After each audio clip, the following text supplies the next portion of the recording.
കേരളത്തിൽ LDF-ന് തുടർച്ച ഉറപ്പാണെന്ന് CPM കേന്ദ്ര കമ്മിറ്റി അംഗം EP ജയരാജൻ പറയുന്നു. പ്രായപരിധി വിഷയത്തിൽ ഓരോ കാലഘട്ടത്തിൽ പാർട്ടി ആലോചിച്ച് തീരുമാനമെടുക്കുമെന്നും EP ജയരാജൻ 24-നോട്. CPM 24-ാം പാർട്ടി കോൺഗ്രസിൻ്റെ ഭാഗമായുള്ള സംസ്ഥാന സമ്മേളനം കൊല്ലത്ത് തുടങ്ങുന്നു. ഈ ഘട്ടത്തിൽ കേന്ദ്ര കമ്മിറ്റി അംഗം EP ജയരാജൻ നമ്മളോടൊപ്പം ചേരുകയാണ്. കൊല്ലം സമ്മേളനം പാർട്ടിയിൽ പ്രത്യേകിച്ചും ഒരു ഭരണ തുടർച്ച എന്നുള്ളത് ഒരു പ്രധാനപ്പെട്ട അജണ്ടയായി നിൽക്കുമ്പോൾ എത്രമാത്രം പ്രധാനപ്പെട്ടതാണ് ഈ സമ്മേളനം? കമ്മ്യൂണിസ്റ്റ് പാർട്ടിയെ സംബന്ധിച്ചിടത്തോളം ഒരു ചരിത്ര സമ്മേളനം തന്നെയായിരിക്കും. ഇന്ന് ഇന്ത്യൻ രാഷ്ട്രീയം നേരിട്ടുകൊണ്ടിരിക്കുന്ന പ്രശ്നങ്ങളും കേരളം നേരിട്ടുകൊണ്ടിരിക്കുന്ന പ്രശ്നങ്ങളും എല്ലാം വിശദമായി പരിശോധിച്ചുകൊണ്ട് ഇന്ത്യക്ക് തന്നെ ഒരു അമൂല്യമായ മുതൽക്കൂട്ട് നൽകാൻ കഴിയത്തക്ക നിലയിൽ, ഇന്ത്യൻ കമ്മ്യൂണിസ്റ്റ് പ്രസ്ഥാനത്തെ കൂടുതൽ ശക്തിപ്പെടുത്താൻ കഴിയത്തക്ക നിലയിൽ കേരള സംസ്ഥാന സമ്മേളനം ഒരു ചരിത്ര സംഭവമായിരിക്കും. ഈ പ്രായപരിധി നടപ്പിലാക്കൽ എന്നുള്ളതൊരു പ്രധാന അജണ്ടയായി വേറെ വിഷയമല്ല, ഇത് എക്സിബിഷൻ്റെ പ്രശ്നമാണ്. പ്രായപരിധി എക്സിബിഷൻ തമ്മിൽ എന്താ ബന്ധം? മാഷ് പറഞ്ഞു 76 ആയവർ മാത്രമേ പുറത്താകൂ. ഈ പ്രായപരിധി എക്സിബിഷൻ തമ്മിൽ എന്താ ബന്ധം?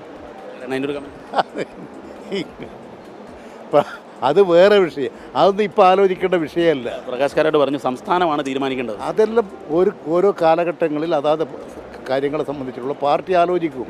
ഈ നാടിനെ കാണുന്ന ജനങ്ങൾ, ഈ 3.5 കോടി മലയാളികളുടെ ജന്മനാടായി കേരളത്തിൻ്റെ ഇന്നത്തെ സ്ഥിതി മനസ്സിലാക്കുന്നവർ ഈ ഗവൺമെൻറ് വീണ്ടും അധികാരത്തിലേക്ക് വരണമെന്ന് ആഗ്രഹിക്കും, ഇടതുപക്ഷം വരണമെന്ന് ആഗ്രഹിക്കും. അതാണ് ഇന്നത്തെ കേരളത്തിൻ്റെ പോക്ക്. ഇന്നത്തെ കേരളം ഇത് തരത്തിൽ സൃഷ്ടിച്ചിട്ടുള്ളത് ഒരു കമ്മ്യൂണിസ്റ്റ് പാർട്ടിയുടെ കരുത്തും ശക്തിയും ആ പാർട്ടി നടത്തിയിട്ടുള്ള പ്രവർത്തനങ്ങളുടെയും ഭാഗമാണ്. ഇന്ന് കേരളം ഒരു ഇടതുപക്ഷ മനസ്സിൻ്റെ നാടാണ്. അത് സൃഷ്ടിച്ചത് കമ്മ്യൂണിസ്റ്റ് പാർട്ടിയാണ്. 957 ഭൂപരിഷ്കരണം മുതൽ ഇന്ന് വരെയുള്ള ഈ കേരളത്തിൻ്റെ വളർച്ചയിൽ അമൂല്യമായ സംഭാവന നൽകിയത് കമ്മ്യൂണിസ്റ്റ് പാർട്ടിയാണ്. കമ്മ്യൂണിസ്റ്റ് പാർട്ടി മാർക്സിസ്റ്റാണ്. ആ പാർട്ടി ഇനിയും ശക്തിപ്പെടും. ആര് വിചാരിച്ചാലും അതിൻ്റെ മുന്നേറ്റത്തെ പ്രതിരോധിക്കാൻ സാധിക്കില്ല. ഭരണതുടർച്ച നമുക്ക് ഉറപ്പിക്കാം. തീർച്ചയായും അത് കേരള ചരിത്രമായിരിക്കും. അത് അങ്ങനെ പ്രതീക്ഷിക്കുന്നു. നിങ്ങൾക്ക് എങ്ങനെയാണ് അങ്ങനെ ആ ചോദ്യം തന്നെ ചോദിക്കാൻ തോന്നുന്നത്?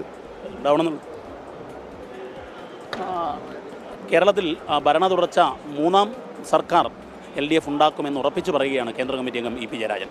അതിന് മുതൽക്കൂട്ടാകുന്ന ചർച്ചകളായിരിക്കും സമ്മേളനത്തിൽ നടക്കുക. സമ്മേളനം ചരിത്ര സംഭവമാകുമെന്നും EP ജയരാജൻ പറയുകയാണ്.